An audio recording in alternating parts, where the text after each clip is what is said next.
Welcome to Viking Spotlight. This is a podcast about people, events, and projects in the North Canton City School District. And I'm your host, Jeff Wendorf. Today we're thrilled to be talking to Mr. Gary Bodenschatz, who's a teacher at Hoover High School in the Career Tech program and teaches interactive media. Welcome to our podcast, Mr. Bodenschatz.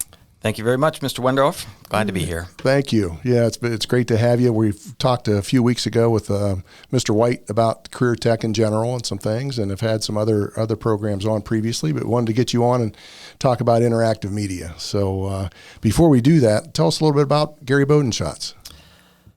Yeah, I am a 1987 Hoover grad. So, Vikes. Yeah, I'm from here, and right about the time that I graduated, I can honestly say I was glad to get out of high school. I didn't particularly enjoy school, which is, I guess, not surprising to people that knew me. And I took a media communications class, which was the equivalent of a career tech class here, actually probably the equivalent of what I teach now.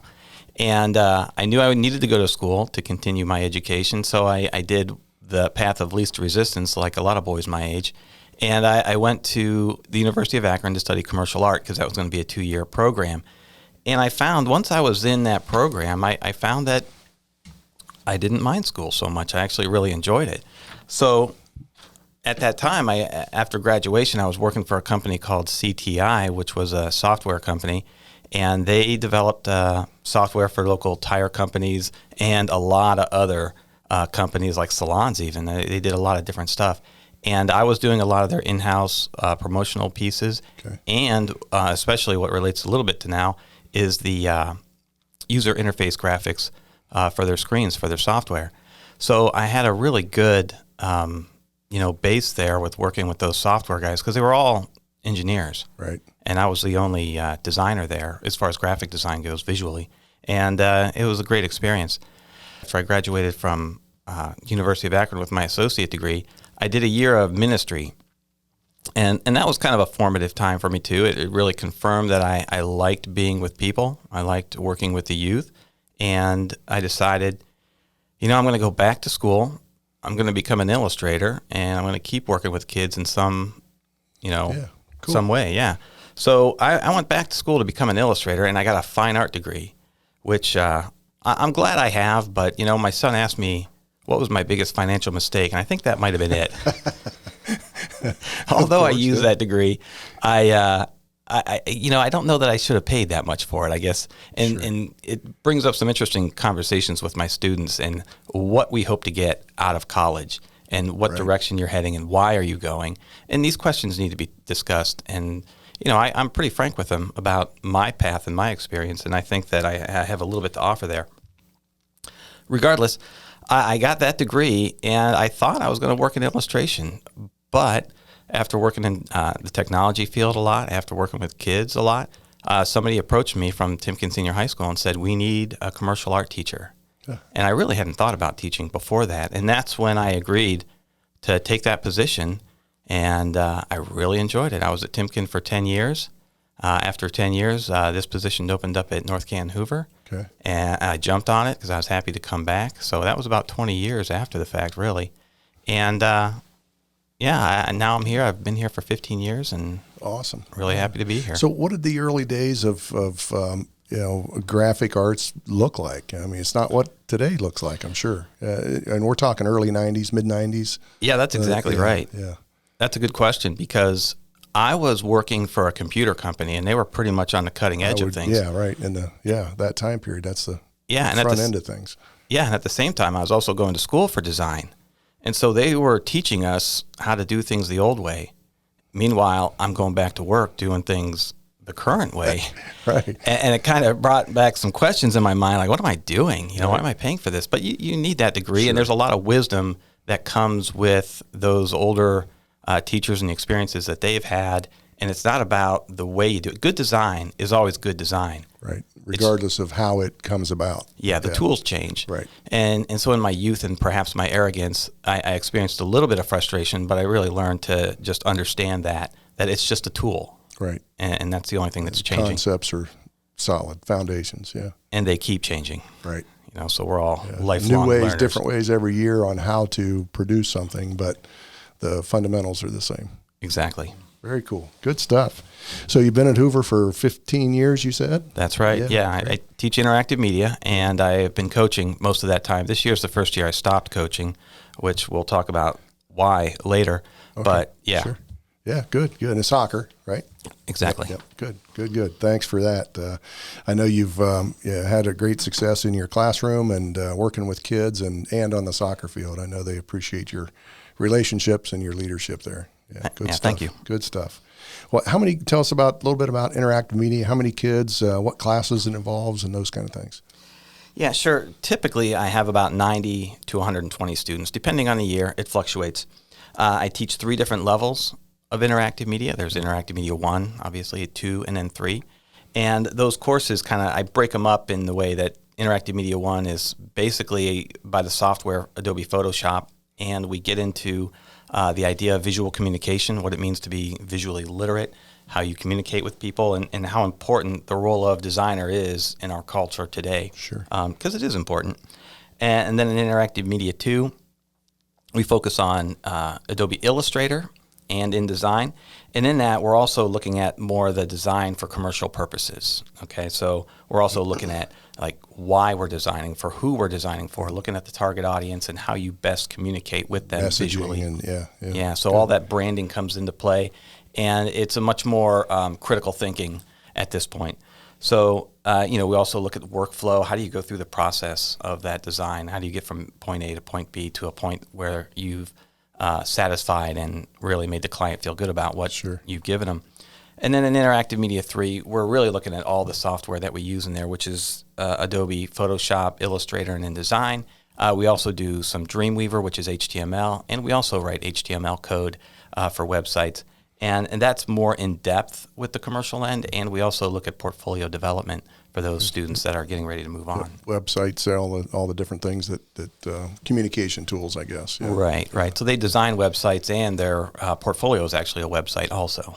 Yeah, so neat. So have you seen your numbers growing in classes? Well, that's an interesting question, and the answer to that is no. I mean, they've remained pretty steady, and that's because we only have so many spots. That right. I was going to say you have a full program and have for a number of years. Yeah, but what has changed is the way they think about design, and with social media, really, in the last 15 years, social media has been there most of that time, obviously, but I think in students' hands, it's become a little bit more prevalent, and it's social media is a dual-edged sword because a lot of what's out there that the students are watching, it's clever, it's witty, it's funny. Manipulative, sure, all those things. Sure. But one thing it's often not is well-designed. They look at a lot of really bad designs, stuff that's just put together by goofy college kids. Right, and I was going to ask you that question off script a little bit. Seems to be more opportunity for people to do novice design, home design. Anybody can go to Canva or some other free software to try to develop something and design something, but it's novice and amateurish and like you said, sophomore-ish. Right, and that's what they're looking at as some of their, some of the examples that they want to emulate. And I try to get them away from that, obviously. And it's kind of like what you just said. Anyone can go in. Anyone with a laptop now thinks they're a designer. Right. And it gets back to what we were saying earlier. You can have the tools, and the tools are going to change, but that doesn't make you a good designer in the fact that you understand the principles, the elements of design, and understanding how type works. I mean, these are all topics that the average person doesn't really think that much about. Right. It's not rocket science. So are you doing it for fun, or do you want to do it for career and for a livelihood? Yeah, exactly. Yeah. So good stuff. Yeah. That's why it's a dual-edged sword. They learn a lot of bad habits that they got to break. Sure. Yeah. Yeah. And that's, I suppose, what you get by the time they get to your program. It's like, oh, I know how to do Photoshop or whatever, but it's certainly not at in-depth the way. I remember my son took computer science, I think, and for some reason they were in some kind of bunch of them were messing around and with Photoshop and playing around, but they had no idea what they were doing and came out with some really bad stuff. Not inappropriate stuff, just poorly designed things. And right. So if you want to get paid for it, you better pay attention, right? That's right. Yeah. Well, what about social media and so on, and what's made with the development of social media over the years, how's that changed your program?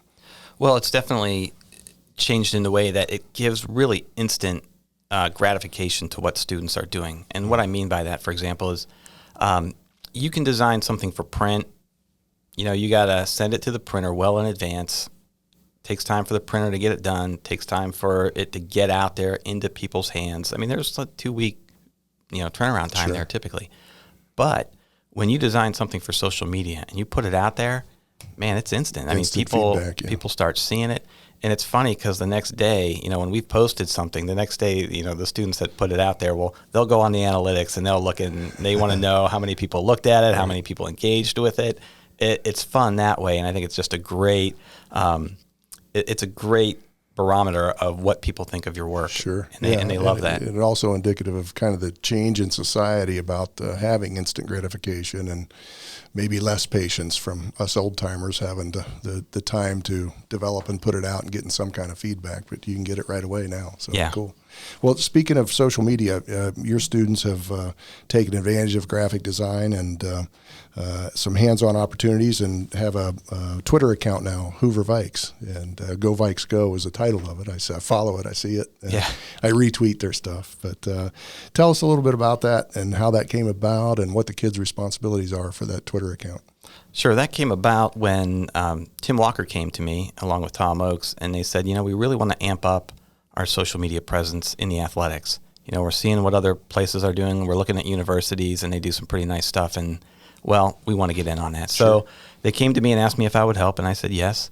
The one thing that it did do is it kind of took me away from coaching for a while, and that was kind of a decision I had to make, and I'm glad that I made the decision because I really enjoy working with the students on this particular task.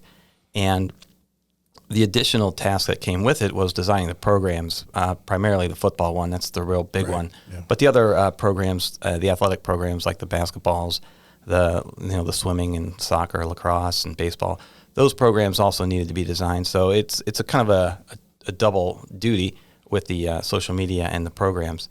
And I'm having students do both of them. I can't have them do the football because no one's in class during that time. Right, so I got to handle that one on my own. But they do the design and they do a lot of the components of that particular publication, right? Yeah, the designing of the program is the big animal. Actually, social media is actually pretty easy for students, but designing a program, I mean, we're talking 80-page books sometimes. That's a lot of design that goes into it, and there's a lot of content there. And anyone who's ever put something like that together knows that doesn't all come from one person. Right. There's a lot of people involved that you got. All the advertisers and their ads need to be correct, and everything needs to be correct because you have a lot of eyes looking at it. Right. So I'm asking them to get a point person, know who that contact person is within that sport, and they gotta help arrange the content. Bring it in, and how do you get all that? And it's frustrating, and it's real world stuff because deadlines. No replies, lots of inaccurate information, lots of things to consider. Right, so it's not all neatly packaged into a nice little folder form like a lot of assignments are that I give them, and it just brings on a whole new level of challenge in addition to the design. So in that respect, it's a great way to learn. Yeah, that's real-world experience. Yeah. Absolutely. Well, how about the Twitter account? You guys, how do you have them work that? Well, that's a good question because I'm not a big Twitter guy, and I wasn't previously. I am now, and I've really enjoyed it because in the process of starting this up, I kind of let them take some of the lead. I mean, we came up with the name together. The Go Vikes Go. It kind of has a fun little nod to Dr. Seuss, I guess, and education and all that good stuff. The thing about it is, like a lot of things, is there's really nothing new under the sun. When we came up with that Go Vikes Go, you look it up immediately and you find it's all over the place. There's actually a Hoover High School in I think Georgia or Alabama. Alabama, right? There's the if you do something with Vikes, there's Cleveland State, there's the Minnesota Vikings, there's all kinds of Vikings around the country. So you're right, and I've done that with the district account, is trying to find what is unique that if we do a hashtag, is it us? Right. Yeah. And we were shocked when we were able to get at Hoover Vikes. Yeah. I mean, that was awesome. One I thought for sure would be taken, but we got that. That's our name. And when we started posting content on there, one of the things I told them is, we got multiple designers here doing multiple work, and they're all volunteers. This is not a class assignment. They're coming in after school to do the work. Right. And I said, we got to be consistent and developing our brand. And they've done a great job with it. We developed templates together. And one of the things I didn't want to do is use pre-made templates that are available out there that, you can purchase. And we want to be the people making the templates. Right. And they're making their own templates. And if you go to Hoover Vikes, you'll see that our work has a consistent look about it. And, we talk about the idea that when people, swipe across and they come across our design, I want them to know in an instant that's who we are. Correct. Without having to read anything. They just know by looking at it. Brand recognition. Yeah. And I hope that's the case. And I think we've been somewhat successful in that area. And a lot of it has to do with the colors and the typeface and the way you put things together. And they've done a nice job. Now, we had a few rogue designers who did kind of their own thing for a little bit, but then they started looking at what other people were doing, and it's almost like design peer pressure where it's like, yeah, mine doesn't quite fit in, and I'm going to make some changes here to that. So, good. That's cool. By the very nature of the instant gratification of it all and seeing right away who's doing what. Right. Neat. The only drawback when this first time through that I really want to improve upon is, I went by volunteers at first, and honestly, I didn't have enough. But now that other kids are seeing what's happening, I think, more readily, they're saying, yeah, I'll jump in on this. But we didn't have enough for every sport, and they really have to crank out stuff quickly. Right. And it's not like a lot of class work where I let them work on things. We critique it, we go back, we fix it, we fuss with drafts, it, we edit it. Man, it's got to be done. It's got to be put on today because the game is tonight and it doesn't look good tomorrow. Right. Yeah. Timely information and Twitter is I'm kind of a Twitter person, not a Facebook or much other social media, but I'm a consumer, not a producer. Yeah. And but I get to select what I look at or listen to, and it's fun. And you'll see on our North Canton Twitter page, NC Vikings, I think. We'll check that out and get that right. But it is a lot of retweets, and some from Go Vikes Go, and so it's good stuff, fun stuff. Yeah, we're following you. So yeah, right, good. Yeah, well, you can retweet my retweets. But there's some great information, and so what we've learned in social media is there's a group that leans towards Facebook. There's a group, probably dads, I would guess. I don't know if that's factual or not. A lot of dads that lean towards Twitter. Moms more maybe leaning towards Facebook, and Instagram is probably a little younger crowd than those two. So as a district, we need to communicate a lot. We still do email. We still do the hard copy newspaper type of thing, building newsletters and all that kind of stuff. So the mode of communication is important, but if we have our kids involved in that is very beneficial. We have lots of those pieces from all levels, but the Twitter piece is very cool with the athletics and the job you're doing, and the design of the athletic programs is important, and those are both real life skills that instead of just playing around with social media, they can actually do it. So good stuff. Yeah, right. Good stuff. Well, one of the additional things, talking with my students, to your point, Twitter is more of an adult social media. It's becoming such, and Instagram is kind of where we're heading next. So this winter we'll be on Instagram also. Okay, cool. Yep, I know the district has a Instagram page as well. So we'll put the links in the show notes and have all those for not only the district but for Viking Soup and your program at Hoover Vikes and all of our Facebook. Maybe we'll just list all of our social media pieces that we have there. So we'll put that in the show notes. So on the program, you do a few things with the students, and they not only design the programs, but tell me a little bit about the senior half-page ads. Yeah, sure. That actually got started several years ago when Tim Walker was looking at the programs, and each booster club was doing their own program at that time, and they were selling ads for the parents to put in an ad for their kid. Good luck, Jimmy. Have a great season.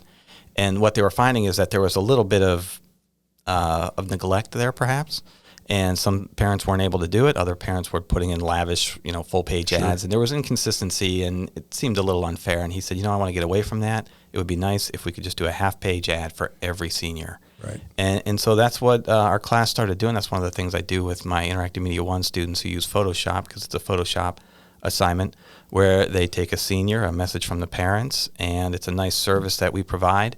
And I think it makes that graduating senior look and feel pretty special. Sure. And they're just really cool, I think, well-designed ads that, like I said, go into the typical program, whatever that sport is. Yeah. You see those similar things in our performance arts programs for the plays and musicals. You see a lot of the parent ads, the good lucks and the best wishes and break a leg and those kind of things. Yeah, good stuff. Yeah. Good stuff. Well, I know you do a lot of other projects with your class, not only the content of the class and the things and the systems that you mentioned, the 3 levels, but the Twitter account and the coming Instagram and all those kind of things in the program. But you do other projects around the district and help some things. What are some of those? Well, whenever there's a need for design, we typically like to try to fill it. And where you see that most frequently is like with the performances. Like for the plays, we'll design some of the promotional posters, and the musicals, we'll design those promotional posters. We'll also create some of the programs for those musicals. We'll help create covers for a lot of different things like the course description books. Right. Basically, if you see something that's designed, there's a fair chance that, it came from our class. Right. So yeah. I know a big one, one of the biggest ones, literally the biggest ones, is the back of the stadium on the east side. Oh, yeah. The visitor stands. I think kids in the past through your program have done the wraps for the back of the bleachers. Yeah. Those big bleacher jerseys. Yeah. I'll tell you what, there's nothing that makes a kid feel more like $1 million than seeing their design plastered across, 100 yards. Right. Yeah. That's very cool. And it's, what a great piece for a portfolio for college or job or whatever in the future. Right. Good stuff. Yeah. Thinking on a big scale, a grand scale. I mean, you don't get that opportunity very often. No, those are every couple years or so because they last a couple years. Yeah. Great though. Well, you talked about Adobe and you talk about Photoshop and Illustrator and the other programs. Your class is a career tech program. And what about certifications? And I know you can get certified in some of these. Do our kids have an opportunity to do that? Yeah, they do have the opportunity to be Adobe certified in the Photoshop, InDesign, and Illustrator. So yeah, our students have taken advantage of that, and it's a nice way to acknowledge I can learn this software. I've used it and I understand it, and I can work with it. Right. So to an employer, to potentially, if they're looking at 2 kids, one who has it and one who doesn't, you're obviously going to take the one that does. Sure, and that's what we want to do in career tech is not only are you going to get that diploma, whether it's maybe future college, and you alluded to that earlier. Hey, I got my degree, but more importantly, maybe here's the skills and the certifications I have along the way to do that. I got the big piece of paper, but here's some skills that I have that can maybe apply to a job or a life skill a little more closely. Right. And in all honesty, when I talk to my advisory committee, which are other designers in the field, they'll often tell me that, that's not a real critical piece to the puzzle, having that. But I do think it is advantageous for the kid. I think it gives them a certain level of confidence, too, that they've achieved this level of knowledge and they can go forward with that confidence. And really the important thing, to our point earlier, it's the portfolio. That's the most important thing. How do you use the tool? Anyone can use a hammer. Right. But can you build a house with it? That's right. That's the kind of mentality there. Great point. Is trying to fix a few things around my house. Did a professional do this or a novice? It's very clear. You can tell the difference. Yeah, that's good. Well, had I had a teacher like you to do some of those projects, I'm sure mine would look less novice-y. Yeah. Good stuff. Well, so do you have many kids who go on and pursue a graphic arts degree or in that line of work? Yeah, I do. And many that are out working professionally in various parts of the country.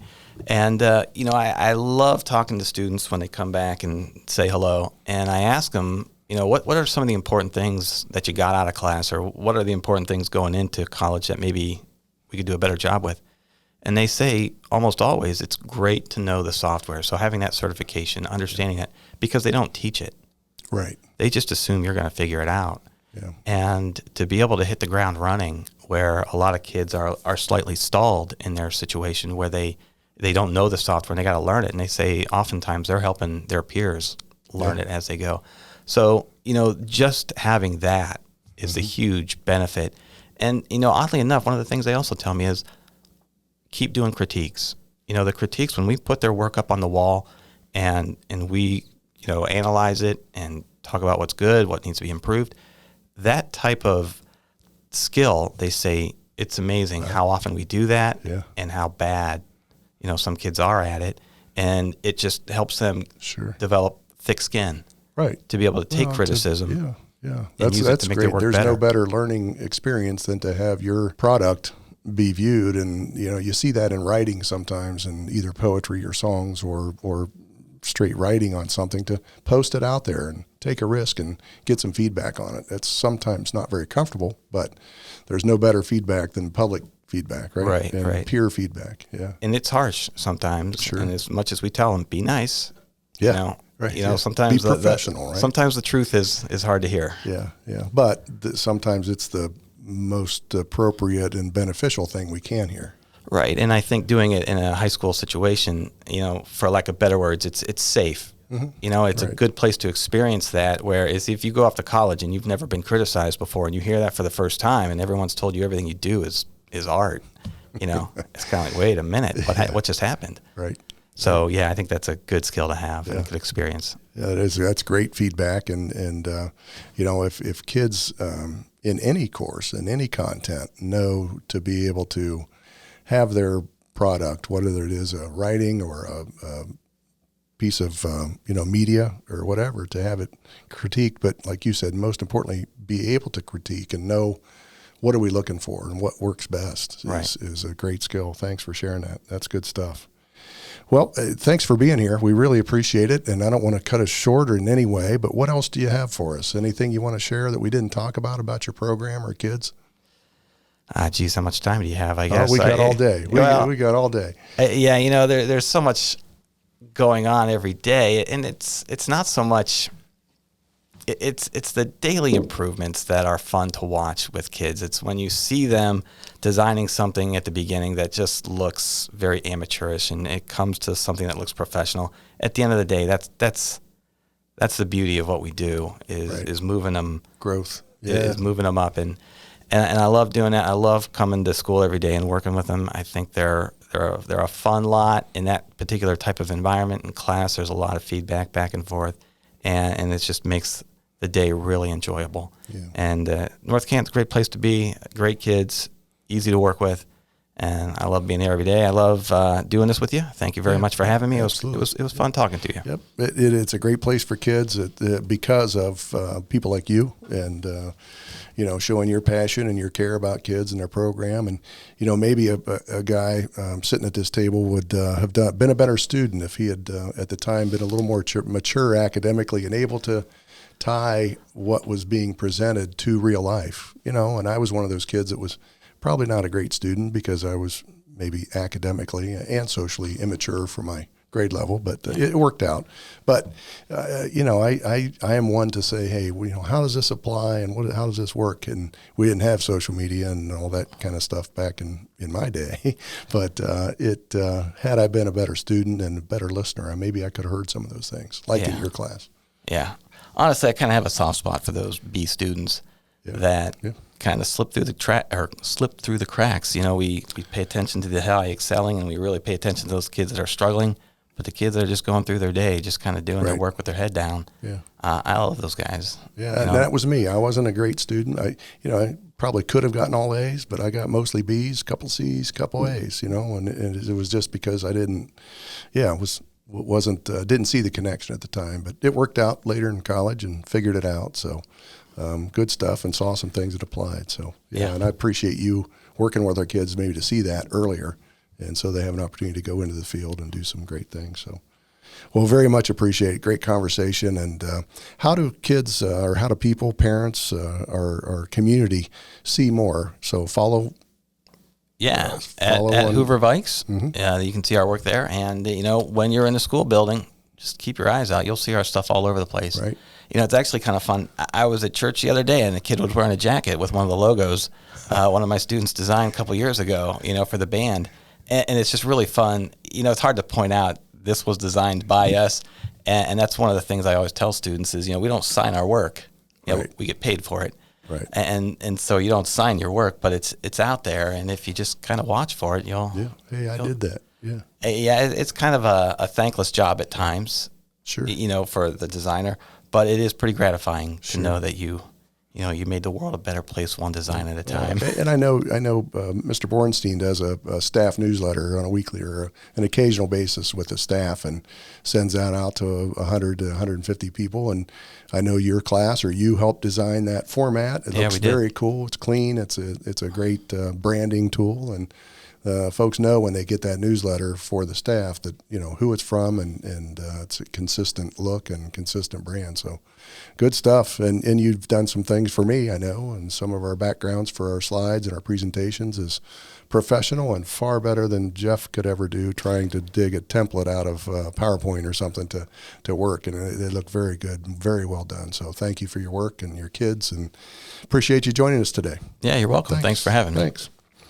Well, we thank our listeners for joining us today, and this podcast is a great way for us to share information about the district, our kids, our wonderful staff, and with our residents and families. And if you have any questions about our podcast or want to suggest a topic for us to cover, please make sure to email us at vikingspotlight@northcantonschools.org. And we also welcome your thoughts regarding this particular podcast. If you want more information, just let us know. And we'll be taking next week off, but we'll return the week of November 21st. So thanks for listening, and go Vikings.